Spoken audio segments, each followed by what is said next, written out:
మీరు ఒకసారి చూడండి అన్న, పల్లా రాజేశ్వర రెడ్డి గారు ఇప్పుడు ఒక అభ్యర్థిని తీసుకొచ్చి ఏమంటుండన్నా, అమెరికాలో ఉండాల్సిన తీసుకొచ్చినామని చెప్తా ఉన్నారన్న. అమెరికా పోయే స్తోమత నాకు లేదన్నా. కానీ నీవు ఏ అభ్యర్థి దొరకక అమెరికా నుంచి ఇక్కడికి తీసుకొస్తా ఉన్నావు కదా, ఇక్కడ ఇదే మిర్యాలగూడ నుంచి ఒక పేద ముస్లిం బిడ్డ, బాగా చదివినటువంటి బిడ్డ చదువు కోసం తాపత్రయపడుతుంటే నేను అమెరికాలో పెట్టి చదివిపిస్తున్నాను ఇప్పుడు ఆ బిడ్డని. ఇది తీన్మార్మలనే చేస్తున్నటువంటి కార్యక్రమం. సోదరులారా, ఇదే ఉమ్మడి నల్గొండ, ఇదే నల్గొండ నుంచి పాపం అన్న వచ్చిందో ఏమో, ఎంబీబీఎస్ చదువుతారు, తల్లిదండ్రులు లేని పిల్లలు. ఓ ముస్లిం సోదరుడు ఉండే, తల్లిదండ్రులు లేని పిల్లలు, అమ్మా నాన్న ఇద్దరు లేరు, పిల్లలు ఎంబీబీఎస్ చదువుకుంటా ఉన్నారు.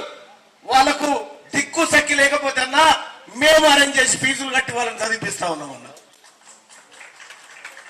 ఇది తీన్మార్మలన చేస్తున్న కార్యక్రమం.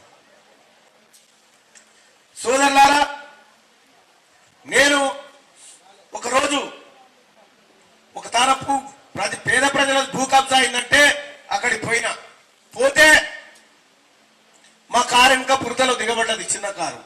ఆ కార్పొరేటర్ కారు ఉండే, ఆ కారులోకి అన్న ఇందులో ఎక్కువ అన్న, ఆయనకు ఓల్వో కారు ఉంది, తీన్మార్మలన్న ఓల్వో కారు కొనుక్కున్నాడు అని చెప్పి బదనాం చేసిరన్న. అంటే ఒక తీన్మార్మలన్న తలుచుకుంటే ఓల్వో కాదన్నా రోల్స్ రాయల్ కొనేటోళ్ళు అన్నా నేను అనుకుంటే.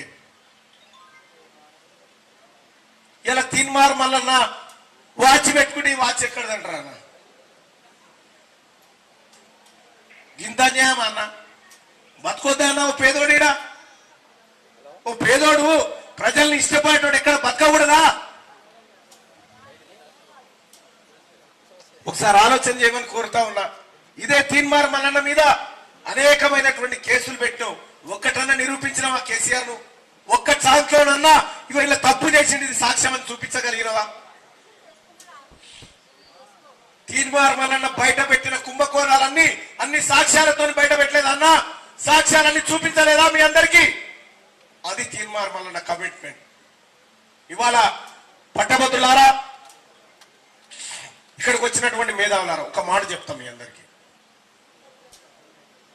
నన్ను లక్ష్యాన్నా పట్టించుకోను నేను, కానీ నా చిన్న చిన్న పిల్లల్ని, వికలాంగురాలైనటువంటి బిడ్డల్ని అవమానిస్తూ ఉంటే కొంచెం బాధ ఉంటుంది ఎవరికైనా. టిఆర్ఎస్ పార్టీ కేటీ రామారావు కొంతమందిని ఎంగేజ్ చేసి నా బిడ్డ మీద కామెంట్లు చేస్తా ఉన్నారు, నా కూతుర్ల మీద కామెంట్ చేస్తా ఉన్నారు, నా కుటుంబం మీద కామెంట్ చేస్తా ఉన్నారు. వాళ్ళకి ఇంకా లోక జ్ఞానం కూడా తెలియదన్న పాపం. ఇటువంటి వాళ్ళు మీకు కావాలంటే ధర్మబద్ధంగా రా, యుద్ధ దారిన పైసలు పంచి నువ్వు గెలవాలనుకుంటున్నావు, పైసలు పంచి పట్టభద్రులను పల్లి బఠానీగాలని తిట్టినటువంటి నువ్వు అవే పల్లి బఠానీలు కొనుక్కోవడానికి పైసలు ఎరగా వేస్తావు. సోదరులారా,